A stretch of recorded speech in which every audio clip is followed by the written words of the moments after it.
I am also a parent of a day student who is in the 9th grade, and this is the start of my second year here at Kent Hill.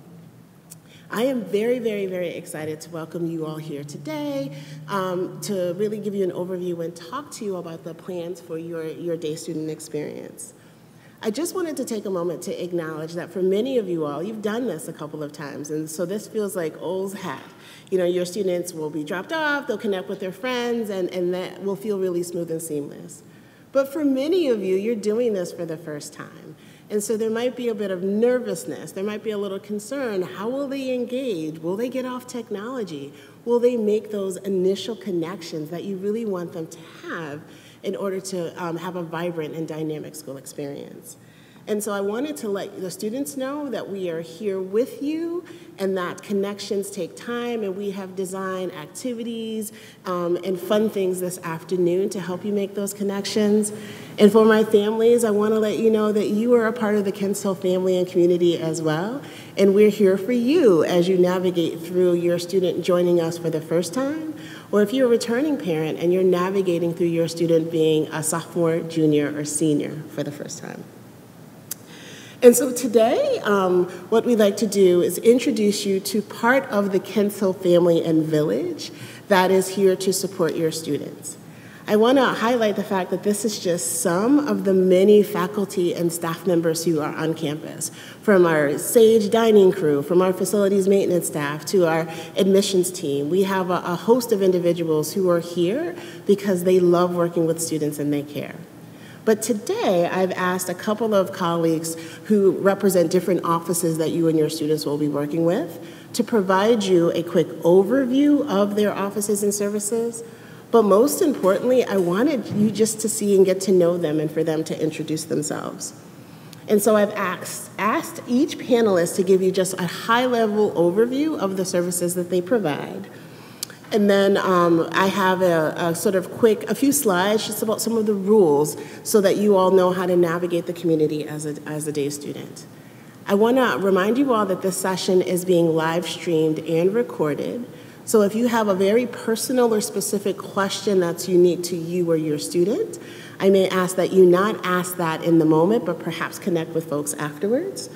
And please know I'm going to have all of our individuals present. I'll do the presentation, and then we will absolutely leave space for questions. And so with that, I am going to start us off with our Dean of Academics. Good morning, everybody. I think I met most of you this morning as you were passing through the Alphon, but again, my name is Ben Priest. As Ms. Davis said, I'm Kent Hill's Dean of Academics. I'm starting year 8 at Kent Hill and excited to be doing some new things this year. I'm teaching psychology, back in Sampson Hall doing duty again. Looking forward to all of it. In my capacity as Dean of Academics, I do a couple of things. I focus on overseeing a lot of kind of the everyday academic affairs, and that involves everything from being in charge of the very complicated and time-consuming scheduling process to processing and facilitating academic awards, to making sure that grades and grade reports go out on time, all of that kind of stuff. And then more excitingly, the other big part of my job, I get to think about curriculum. So in other words, what Kent Hill is teaching. That involves a lot of conversation with colleagues and a lot of thinking about what makes for a very contemporary and relevant and vibrant 21st century education. We've spent a couple of years adding quite a bit to our course offerings at Kent Hill and really look to develop some new classes that are exciting and appealing to students and that just feel like they are timely, like they belong at a school in 2022. And this whole process of creating new classes and thinking carefully about our offerings culminated just this past spring in creating a brand new academic department. So for many of you, especially if you are younger students, or if you have younger students attending Kent Hill, part of your time on the Hill will involve taking at least a couple of technology and engineering classes. So we've actually added that as its own department at Kent Hill. It's got graduation requirements that go with it and everything. And that department includes classes in everything from robotics and computer science to design and even some sort of basic engineering courses. This is just one of the most recent things that we've tried to do to make our school as relevant as possible to this generation of students. and to make Kent Hill a world-class educational institution. After we've all had a chance to introduce ourselves, I'm happy to answer questions about anything. But it's really nice to see all of you, and I hope we can continue the conversation as we head off into the future.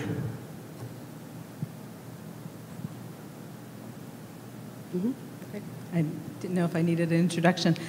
So my name is Maureen Whitestone, and my primary job at Kent Hill is as Associate Director of the Aiken Learning Center. The Learning Center is a support center for students academically. We have some students who are contracted to receive specific services from the Learning Center, where they meet with Learning Center teachers on a regular basis. But we also offer support to students who are not part of the Learning Center.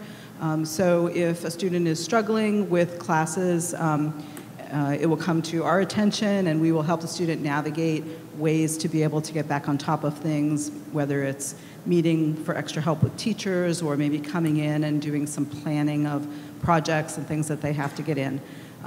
So if you haven't had a tour of the Learning Center and you want to walk through, it's a really lovely facility. It's also a place where students can go if they have a free period and they just want to sit in the living room. It's nice in the winter. We have a gas fireplace, and it's a pretty cozy space for students on campus.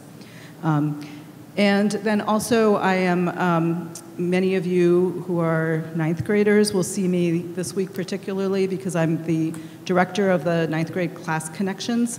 And so we will be spending a lot of time together, and I also am one of the class advisors for the ninth grade. So you'll see me a lot. In addition to those two things, I have been a parent of several Kent Hill students, and I would say day students because I do not live on campus, I live in Winthrop. And so there are some interesting dynamics to being a day student parent. You'll have questions like, where do I actually find my student at the end of the day on campus? And because it's not like there's just one building, or how do I know when they're finished with their day, or why do I never see my student? And particularly if you're coming from a public school where your student may get out of school by 3:30, it is a little bit of an adjustment. And so I encourage you to bear with us. We really, really value our day students and want them to be an integrated part of the school. And sometimes that feels challenging from the parental side because you feel like you've lost your child, they've gone off to college already. But please, you'll get into the rhythm of it, I promise you, and seek out other parents, day student parents who have been here. They will tell you that you do get used to it. And if you have any questions about any of that, I'm happy to answer them at the end. All right, sorry, it's Lindsay Jenkins, who's our school nurse. I sat in the wrong place. My name is Lindsay Jenkins. I am one of two full-time school nurses. I'm just one of a great. I work with a bunch of really amazing people up in the health center. We have our clinical director, Dr. Joseph Fitzpatrick, who is our licensed clinical psychologist. We have Margaret Staggs, who is the other full-time nurse, and as well as Lilia Bettino, who is a licensed clinical social worker, and she and Dr. Joe provide counseling services to our students. Our health center is located on the far end of Main Hall, which is right kind of diagonal from our dining commons, and we are available to both boarding and day students when they are on campus. Our hours of operation are Monday through Friday from 7:30 a.m. to 5:30 p.m. And Saturday and Sunday, we are here from 10 to 12 if your student happens to be on campus on the weekend or if they're a boarding student. Also, we have both medical and mental health on-call coverage. One of us is always available by phone, 24 hours a day. So basically the mission of our health center is to provide medical and emotional support in order to facilitate your child being successful at Kent Hill School. And two of the most important ways that we do that is to make ourselves available to our students and our families. And we strongly encourage family members to reach out with any medical or mental health concerns related to their child. We really pride ourselves on our communication, and we work to keep families in the loop with how their student is doing. Certainly, if your child has any medical issues going on, you will be made aware, and if your child is 18 years of age or older, we will be working with your student to get their permission prior to reaching out to you. Regarding our mental health, our clinicians work closely with your children, so Dr. Joe and Lilia, and they really protect and value a confidential relationship. And if there's something that they think that they would like you to be involved in with their care, we will work with you and your child to involve you without breaching their therapeutic relationship. And as with medical information, it would be the same if your child is over 18. And obviously with safety is our main concern with your child. Please be assured that if there is any safety concern, we will definitely reach out to you. And our goal overall is just to partner with the family to establish a trusting and supportive relationship so that your child feels comfortable coming to seek us out when they need us.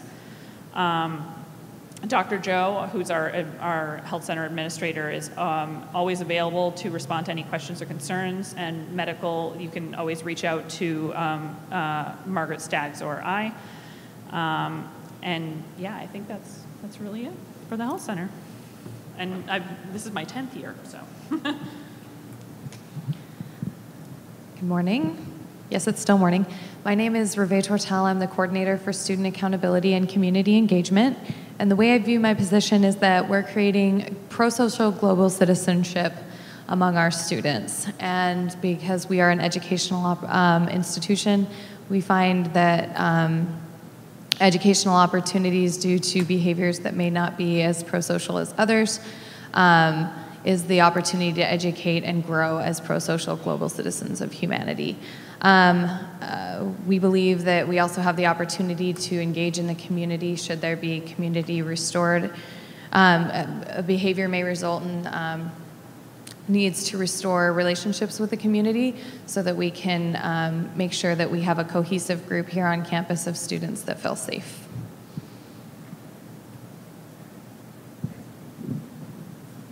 Good morning, everyone. My name is Becky Kimball. I'm the Director of Athletics. This is my first year here at Kents Hill, previously in Massachusetts for many years. I live on campus with my family and in the Donahue Village area, so I am here and available for your students. And just so I'm sure that all of them already have checked in with me. They have a fall sport activity ready and on my list. They've probably received an email from me. If they have not, then I need to find them and get a hold of them. But everyone is required to do something each season. So ask your child, when you see them next, what they're doing this fall, and they should be able to tell you that they've signed up for yoga or soccer or mountain biking or something. And there's equipment needs for those things. So if it's soccer, they need shin guards and shoes. And if it's mountain biking, they need a bike and a helmet. So those are needs for each sport. And there's nothing for yoga. There's nothing. There's some things that have nothing.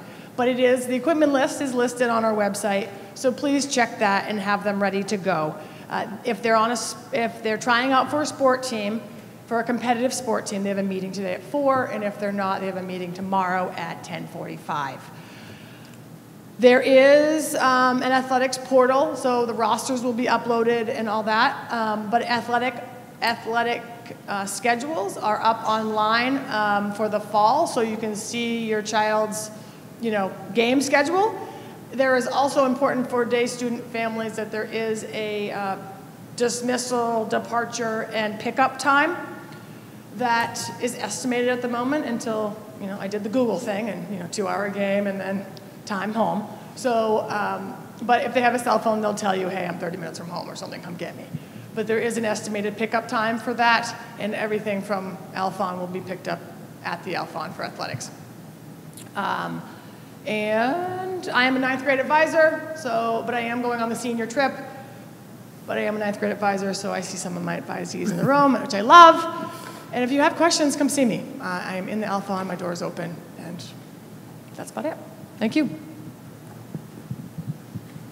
Good morning, everyone. My name is Tracy Grimm. I'm the Director of College Counseling, and I'm super happy that we have a office of 2 this year. So we have 2 full-time dedicated college counselors to help navigate all of our students onto that next chapter after graduation. With 9th and 10th grade, we do some group work where we're kind of exploring what options exist after high school, thinking about interests, thinking about skills, thinking about being successful academically.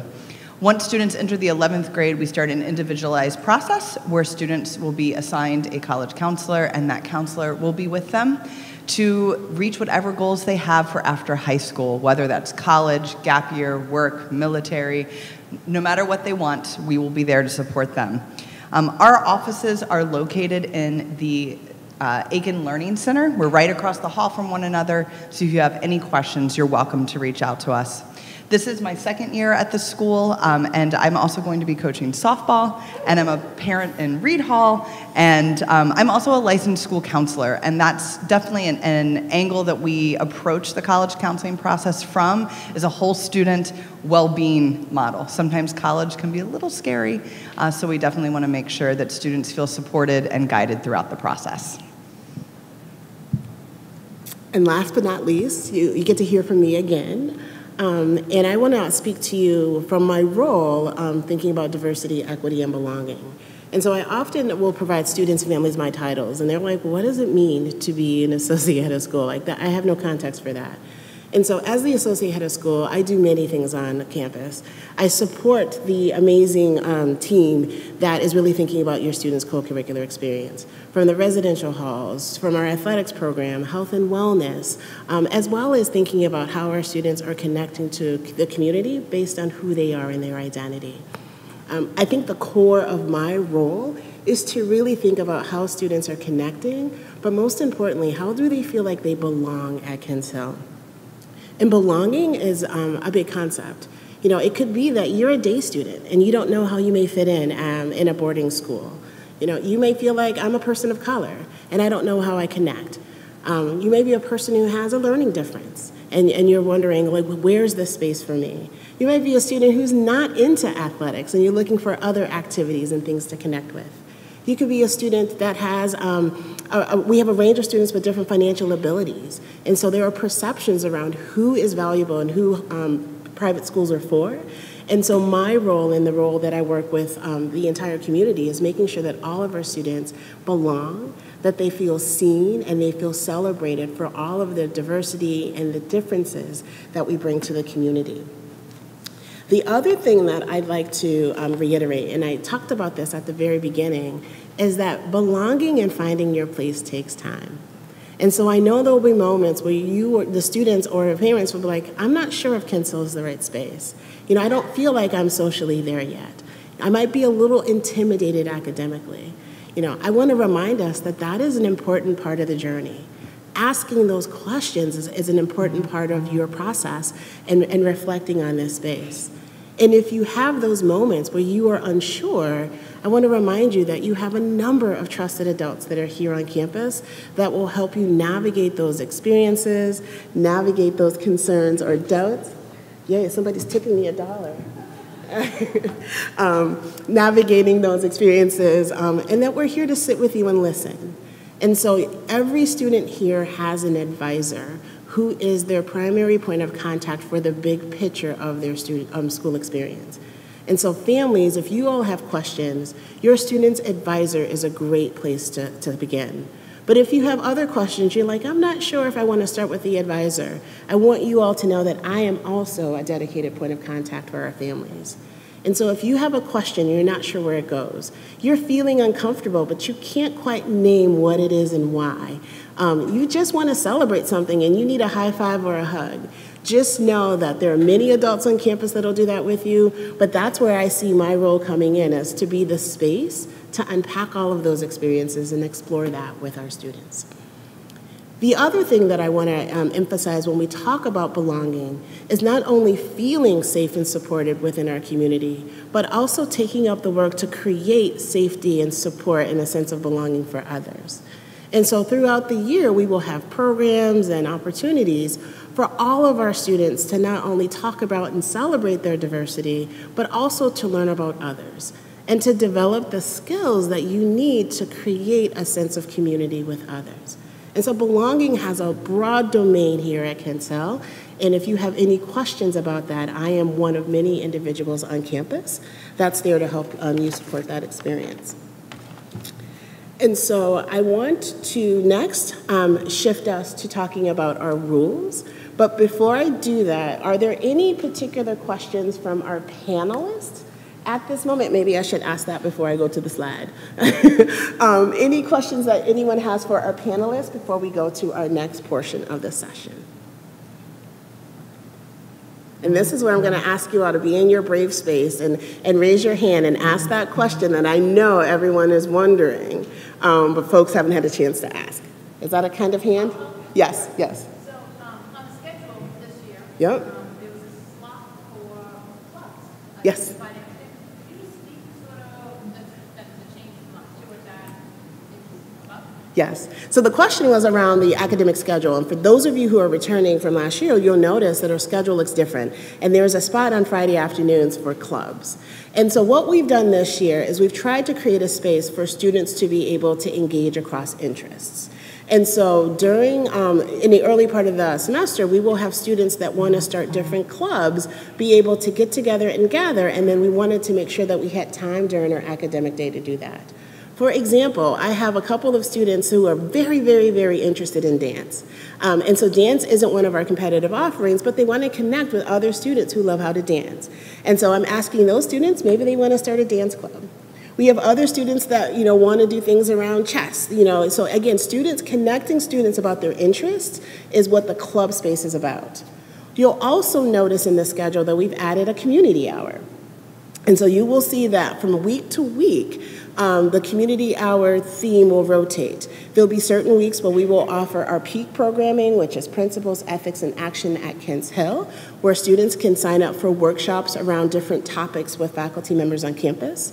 We've now added in one-on-one time between students and advisors, so advisors will have more time to connect with their students and help them talk and navigate through their progress to graduation. We will have time for students to meet as a class. And so the seniors, the ninth graders, you can get together with your class and celebrate and have fun and think about fundraisers and programming that's unique to them.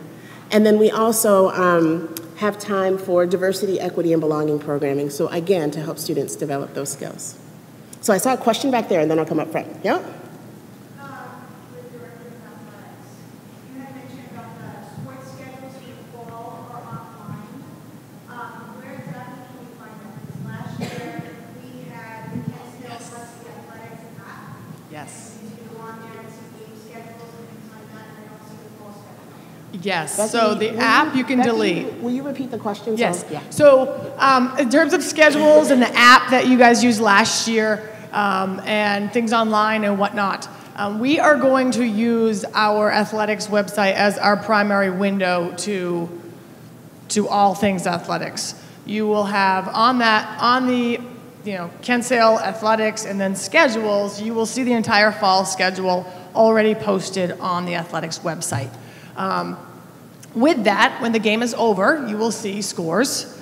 You will see an update of, highlights. You will see things like that to keep, so coaches can see and recruits, prospective recruits can see how your child did. So the app, although it was wonderful and great, it wasn't a window for external people to see in. So I do want to make sure that that is the most up-to-date piece of information that we have moving forward. So in order to focus on that, I need to kind of all hands on deck for that piece of it with communications, tech, and myself. So we've decided to nix the app, and you can delete on your phone. The other part of that is, where do they find all that information on the website? Under the athletics tab. So you're going to go to Kent Hill. You're going to go to athletics. You'll see awards and accolades. You'll see facilities, and you'll see schedule. Just go to schedule. And you can pick your teams, you can drop down list, pick your team, and you'll see that schedule there. Updates are not as quick as I would like them to be at the moment with Finalsite and Blackbaud trying to sync. So if there is a major schedule change on the I will just email the entire family because the rosters are uploaded and the family contacts are also there. So I can just say email, parents and guardians, great, and I'll say, hey, game time, change to 4:30, not 4. And so just keep that updated until I can figure out how to get a more instant update for a game change.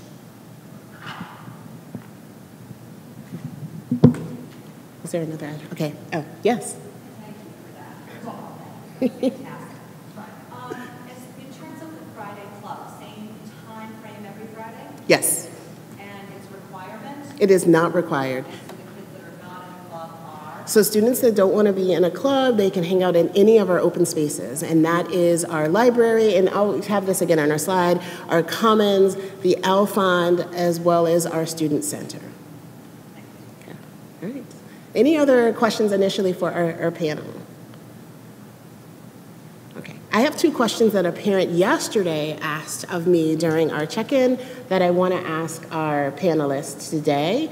And the first question was around, what does it look like, or will I know if my student is struggling, whether that struggle is academically or whether that struggle is around student violations of community standards. And so I'd love for you all to take that from a day student perspective. So you'll be notified if there's some behavioral needs of your student. We like to work one-on-one with the student a lot, the student and the advisor, so we'll work with the student and the advisor quite frequently and the parents, so you'll know about that. Yeah, and in terms of academics, we're going to try this year to communicate with you about once a month. And so roughly 4 or 5 weeks from now, early October, all Kents Hill teachers will have their grade books updated, and we will formally publish a snapshot grade. So you can sort of check the My Kents Hill site and see how your student is doing in every single class at that one particular moment. Those grades aren't binding or anything like that. It's just one way that we can sort of periodically bring everything up to date and publish it so that you can have kind of a window into what's happening academically on campus. And we'll do that again a month later, so early November, we'll publish sort of an interim first quarter grade, and we'll keep going like that through the year. So you'll hear from us 8 times this year formally. So you'll have grades published, and you'll be able to sort of check in and see how students are doing. Twice a year, Kents Hill teachers sit down and they write individualized narrative comments for all of their students. So I'm teaching psychology this year. I've got about 25 students last time I checked. Twice this year in November, and then again right before we go away on spring break.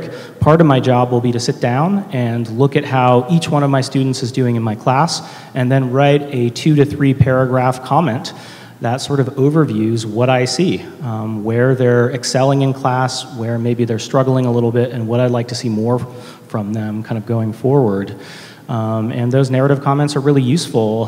When you get one from each teacher, you can get a pretty good sense of what's happening academically, and if there are areas of concern, how to go about addressing them. Last thing that I'll say is that we do have kind of a structured study system in place for boarding students.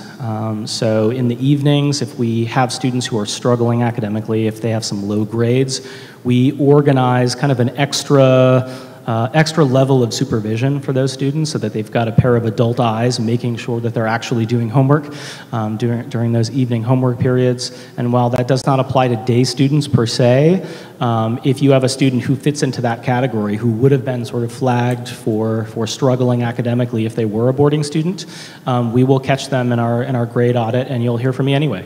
I'll write an email, and even if it's not to notify you of placement in structured study, I'll let you know that we have a particular concern about the student. So you'll be hearing a lot from us academically this year. Again, grades aren't the only thing. They're not necessarily the most important thing, but we do understand that it's important for families to be able to kind of keep track of what's happening in school in terms of grades and what teachers are observing. And so we'll do our best to put those communications out regularly.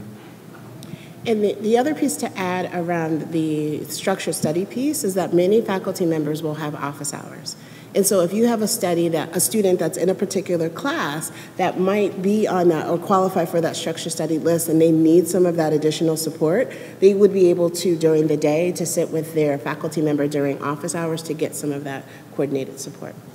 And then as Ben was saying, there are formal ways that we communicate, but also informally. Every one of your students has an advisor, and that is your go-to person for whom you can communicate whenever. So they will regularly keep some contact with you about how your student is doing, sort of in a more broad sense, socially, athletically, academically. They'll know your student as a whole person. But also, as you meet the student's advisor, be sure to talk about how the best way to communicate, whether you prefer to talk by email, and always feel free to reach out to that person if you have some questions. So, and if you don't know who your student's advisor is, because a lot of information has come at you, after this meeting, if you want, we can open up our computers and give you that information. Yes?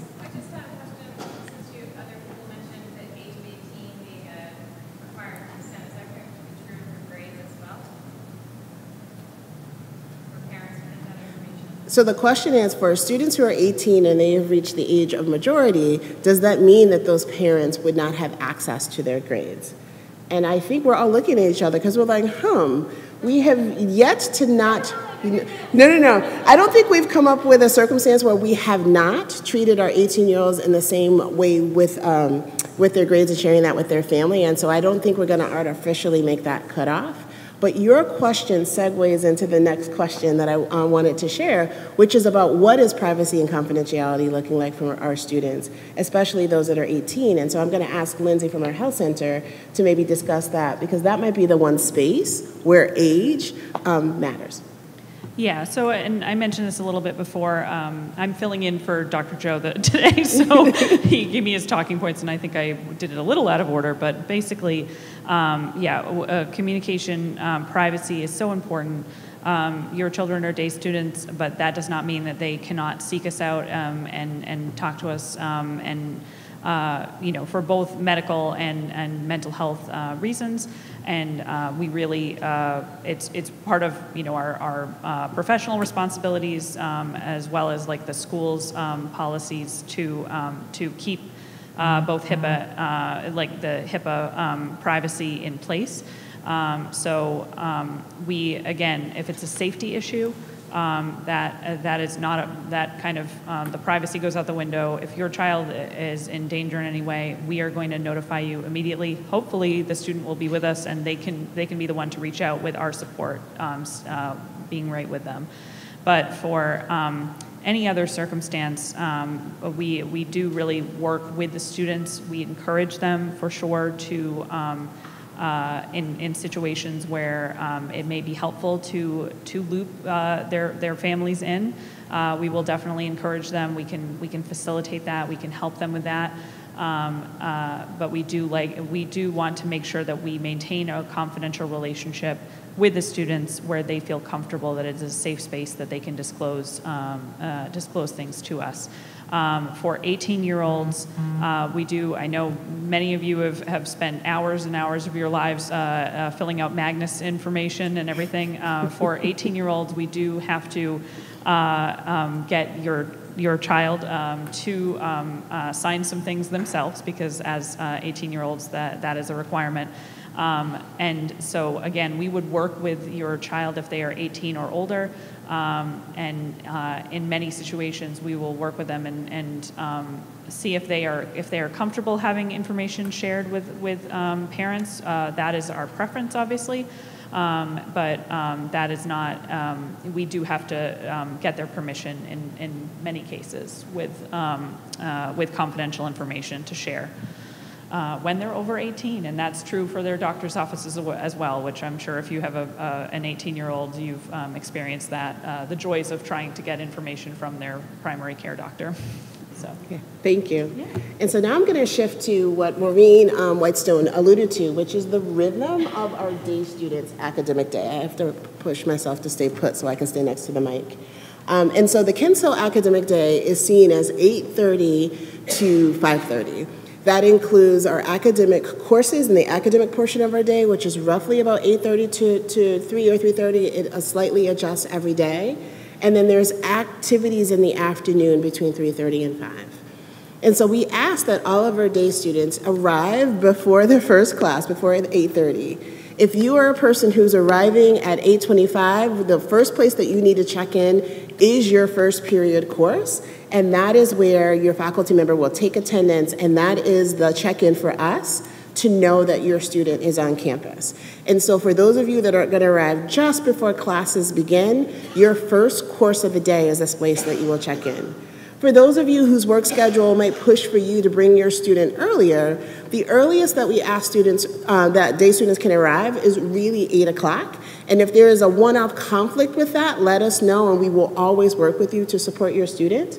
But students can arrive as early as 8 o'clock. And so if your student is arriving around that time, or I would say before 8:15, we ask that you have your student come into Beers and check in Beers. Right now, we're doing that as an in-person check-in, but we have another check-in system that is shifting. And so for those of you that are returning, you remember Aura. Well, Aura was, we had mixed results with Aura in terms of compatibility with our students' phones and technology. So we've moved to a new system that is called Reach, where students have to enter something into a kiosk versus solely relying on their phone. And so we will do a full school sort of overview around how to use those tools. But the student can, again, before that 8:15, it's really important that we know that they have arrived and that you've dropped them off. And so having them check in Beers is really important. Similar to the end of the day, given as Ms. Kimball explained, that students will end their day at different times, but depending on practices and games. And so in the end of the day, if your student is not on the school transportation that picks them up from campus, that you have your student check out. We have that Reach sort of checkout kiosk available in our Alphon Center. We'll have it available in our dining commons as well as Beers. And so it's really important that when you are picking your students up, that you make sure that you ask them, have you checked out? And if you are a day student in the space, it's really, really, really important that you check out. Otherwise, I'm going to be calling all of you all to make sure that you are in the warm embrace of your family. And so it's really important that you do that. During the afternoon, we have a number of spaces where our students can hang out. Again, it's our library, it's our student center, it's our dining commons, and it's our Alpha Athletic Center. As Mr. Priest indicated, we are expanding our spaces around technology and engineering. And so this year we have created a makerspace. And so we are working on getting that schedule put together. And then there will be a staff person who is in that space in the afternoons for students who might want to go in there and use a 3D printer to engage in different types of metals and different components like that. So if you want to really do something artistic or something that's more tactile, we'll have some hours in the afternoons where individuals can go into those maker spaces. As I said before, the borders of our academic day is around 5 o'clock.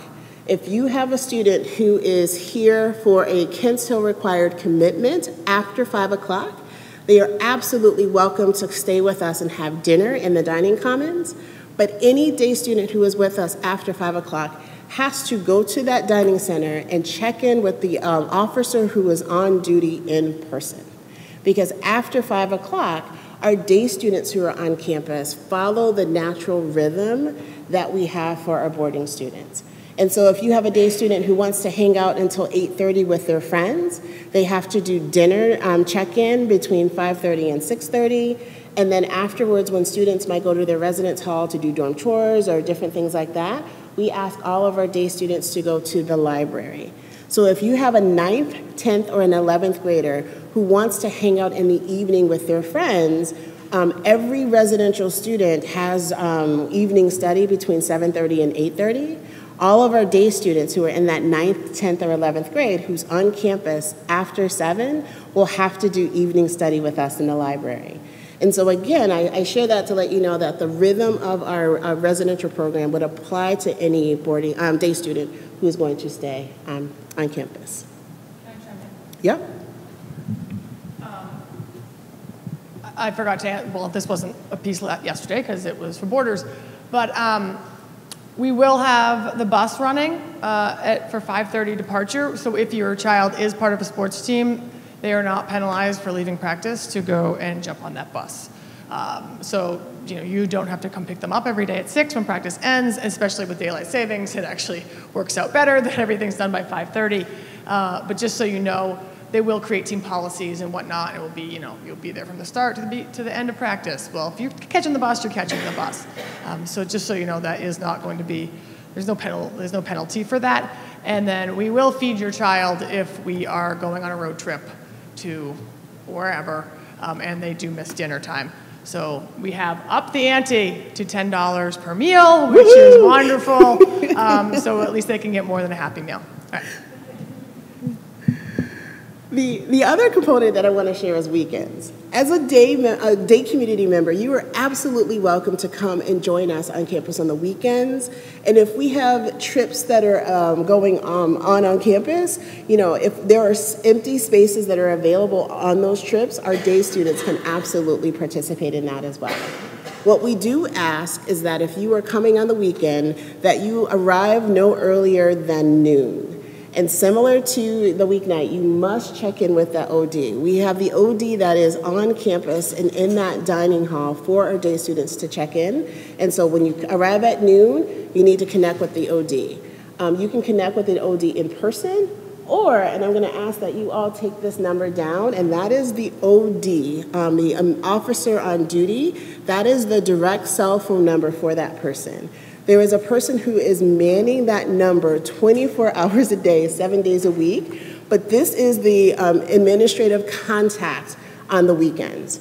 And so if there is an emergency or if there is a critical message that you need to get to the campus, using this OD number is really, really important.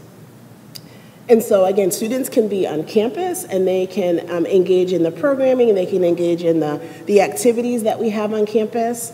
And so again, on weekends, these are the spaces that are open. And again, you'll see that it's slightly different than during the weekday programming, and that our library and our makerspace, that is not open traditionally every weekend. But students can absolutely connect with friends in the dining commons, the student center, and the Alphon. We also do allow day students to visit with their friends. However, we need to make sure that we have a person who is on duty in that space.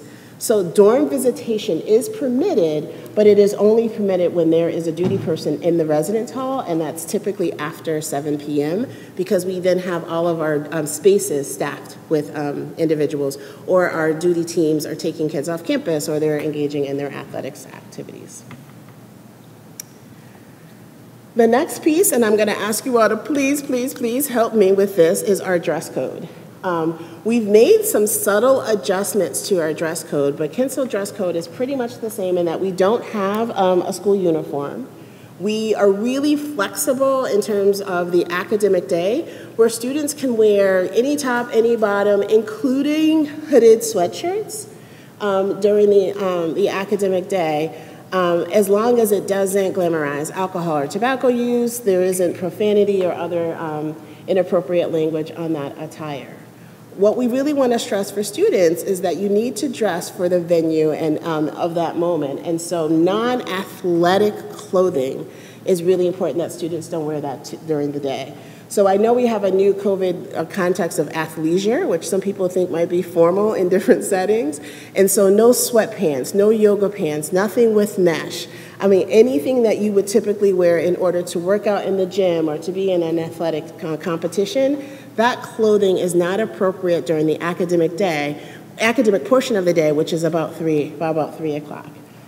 We also ask that students cover their privates, right? And that means whether it's something that's see-through or maybe the length of something, the length of a top or the length of the bottoms. If we have students that are coming to campus and they are not in dress code, we will sort of do the educational work first and give them a couple of opportunities to engage in conversation so that they understand the dress code. I know that this is particularly challenging for some of our female students because the way that the style is sort of promoting to them, it might be really close to some of the guidelines that we have here. However, if we have a student that is continually out of code, we might reach out to you during the academic day and ask that you bring them something that is appropriate and of code. And so, so it's really important that you help us out before they arrive to campus and make sure that they are in dress code. We also have a few student lockers in the Alfond. I think they are still located.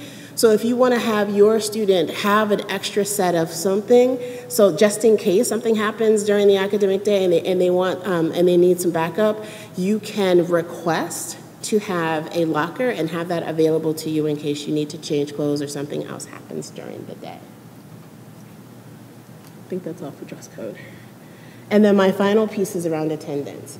I think it goes without saying that, again, being here, being engaged in community, being in class is an essential part of the Kent Hill experience.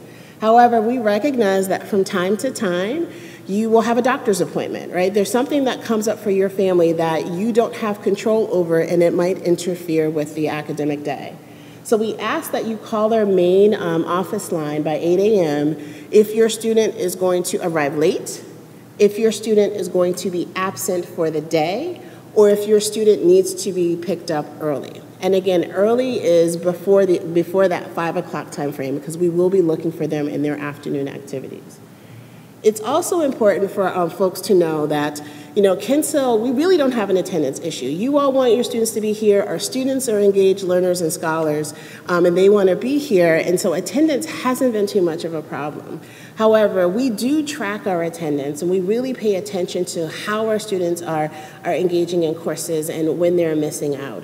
And so if we find that there's a pattern around classes, or there's a pattern around students arriving late to classes, either Reve or myself will be reaching out to you to talk about the ways in which we can engage your student to make sure that their experience is meaningful, but also that there isn't something happening in a particular space that might cause that student to not want to attend or be there. If your student has a chronic health need, whether it's short-term or long-term, and you think that that might affect your attendance, I ask that you really connect with our health center team. They'll work with me, and we can devise a plan so that we can make sure that the student is getting the integrity and maintaining the integrity of that academic course. We are a 4D community, which means that the work and the learning doesn't just sit in a textbook. It just doesn't sit in a piece of paper. It's really around the dynamic interaction that is happening within the class. And so students missing classes, even if it's for legitimate reasons, like a doctor's appointment or something else happening, it really does affect their learning. And so we really want to make sure that we are supporting our students and making sure that they're getting the most out of that, out of their classes. Yes. I'm just going to add to, if your student comes to school and then starts to feel unwell after they've already gotten to campus, please encourage them to come to the health center and see us that way, and we will reach out to you, especially if they need to be picked up early, but don't just come get them without notifying anyone. Thank you. Absolutely. And then the final thing, and then I'll turn it back to you all for any additional questions, is we have, and one, I want to plug our student handbook. Everything that we have just discussed is spelled out in our student handbook, and there's a particular section that is just for our day students. One of the things for my returning families that you will notice that's new is the concept of mental health days. Over the last year, I worked with our sophomores, and we really talked about the growing number of mental health sort of concerns for our students.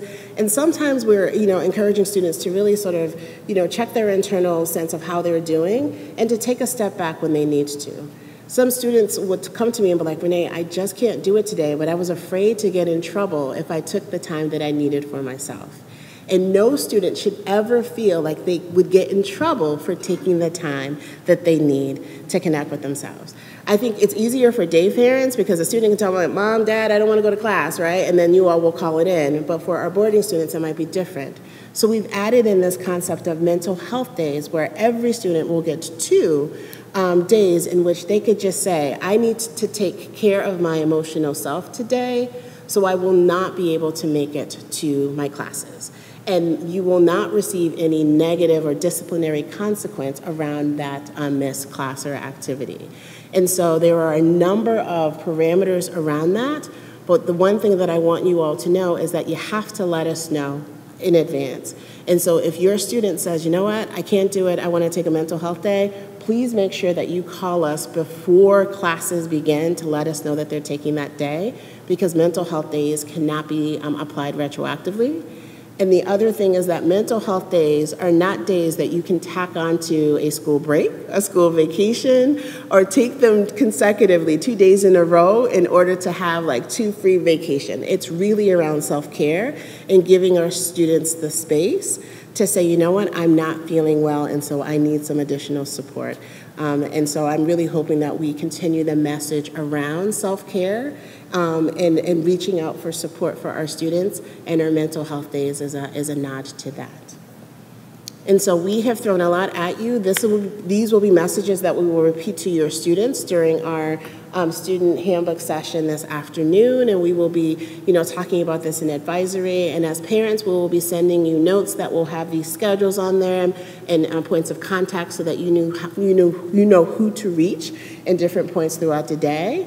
And so I'd like to, again, pause here to see if there are any particular questions about the rhythm of the day, our students coming or going, or anything else under the purview of our panelists. I know it's been a long time. It's been 50 minutes. Yes?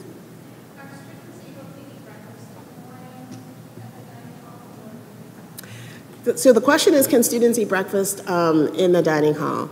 And so there's a yes and to that. Well, the breakfast is not a part of your package as a day family, but we're not going to let students go hungry. So if you have a student who must arrive before 8 a.m. and they want to, around 8, and they want to do something, we might encourage them to go and have breakfast and do that. And so we will never turn a student away from a meal that we have here on campus, but that isn't technically a part of that program. But if your student is here and they want to eat, tell them to please go eat. So I'm going to end our panel here. I will be available for the next few minutes. My panelists will be here for the next few minutes. All of our students need to go to the dining commons and lunch, and you will be broken out into different groups to do different things in the afternoon. And for parents, this concludes the portion of the day that we have dedicated for you all, and I want to thank you all for joining us, but also choosing Kents Hill. Thank you.